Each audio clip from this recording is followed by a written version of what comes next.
আজকে আইসক্রিম বানাচ্ছি। অনেক তো রান্না হলো, তাহলে আজকে বাচ্চাদের জন্য আজকে একটু আইসক্রিম বানানো যাক।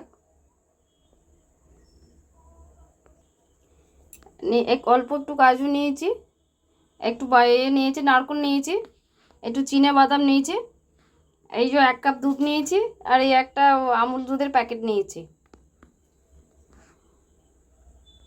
বাদামগুলো ভেজে নেব।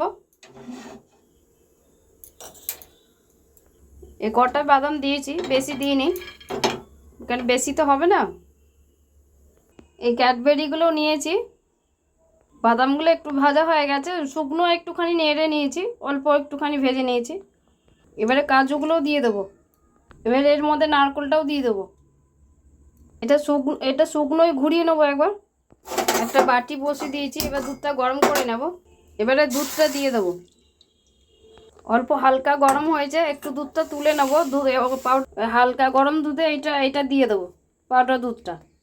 ওইটার মধ্যে দিলে জমে যেত, এই জন্য ভালো করে গুলবো বলে এতে দিয়েছি। এটা গোলা হয়ে গেছে।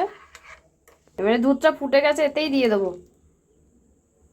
পরিমাণ মতন মিষ্টি দিয়ে দেবো। চিনিটা গুঁড়ো করে নিয়েছি, 3 চামচ চিনি দিলাম। এরপর কাজু আর নারকেল এগুলো সব গুঁড়ো করেছি, এটা দিয়ে দেবো। 1/2 চামচের মতো কর্নফ্লাওয়ারটা গুলে নেব। ঠান্ডা জলেই গুলে নিচ্ছি। এবারে এটাতেই দিয়ে দেবো। এটা কত সুন্দর এবারে মোটা হয়ে গেছে দেখুন। এটা সবসময় নাড়তে হবে, কর্নফ্লাওয়ারটা দেওয়া হয়েছে তো ওই জন্য নাড়তে হবে একটু, কিন্তু খুব মোটা হয়েছে।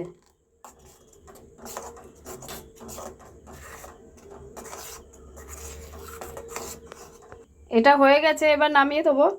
একটু ঠান্ডা হোক এটা। চকলেটগুলো ততক্ষণ একটুখানি গরম করে ওটা গুলে নেব।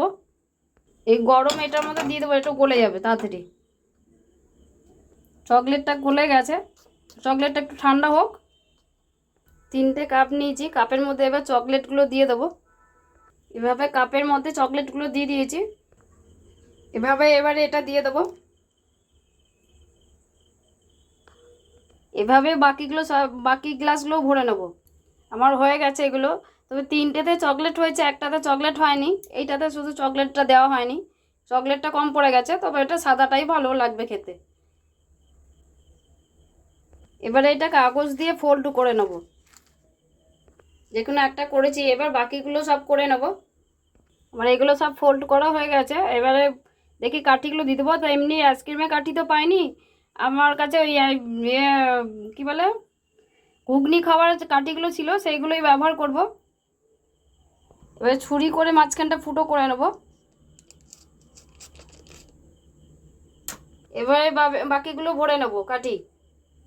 সবগুলো কাঠি ভরা হয়ে গেছে। এবার 6-7 ঘন্টার জন্য এটা ডিপে রেখে দেবো, ডিপ ফ্রিজে রেখে দেবো। ফ্রিজ থেকে বার করেছি 6 ঘন্টার বাদে। এবার দেখি কতটা কি হয়েছে।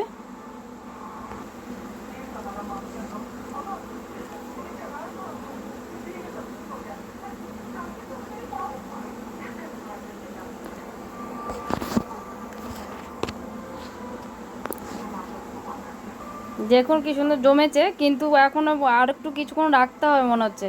এটা পুরো ভালো জমেনি, তবে খুব সুন্দর হয়েছে। আরও ফ্রিজে রাখতে হবে কিছুক্ষণ, আর 1 ঘন্টা হয়তো রাখলে ঠিক হয়ে যাবে এটা। বাকিগুলো তাহলে আর খুলবো না। এবার বাকি এটা গার্ডার দিয়ে আবার রেখে দেবো ডিপ ফ্রিজে 1 ঘন্টার জন্য আরও। এইভাবে বাচ্চাদেরকে আপনারা বাড়িতে বানিয়ে খাওয়াতে পারেন, এগুলো খুবই ভালো। বাইরে থেকে এত সবসময় তো কিনে দেওয়া সম্ভব নয়, বাড়িতে কিছুটা বানিয়ে খাওয়ানো যাবে।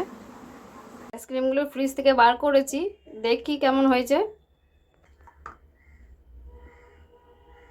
দেখুন কি সুন্দর হয়েছে, কিন্তু চকলেটগুলো পুরোটা গায়ে লাগেনি, সব একটু একটু করে মাঝেই জমে গেছে চকলেটগুলো। তবে খুব ভালো হয়েছে। বাচ্চাদের খাওয়ানোর জন্য তো খুবই ভালো, বাড়িতে ভোলানোর জন্য আইসক্রিম খাওয়ানো। আইসক্রিমগুলো বের করেছি, দেখুন কত সুন্দর। একটা তো সেই চকলেট কুলায়নি বলে ওইটা দেওয়া হয়নি, ওটা শেষ হয়ে গেছিলো, তো ওটা প্লেনই বানিয়েছিলাম। দেখুন কত সুন্দর দেখতে লাগছে, খুবই ভালো। বাচ্চারা তো খেতে খুবই পছন্দ করবে এই জিনিসটা।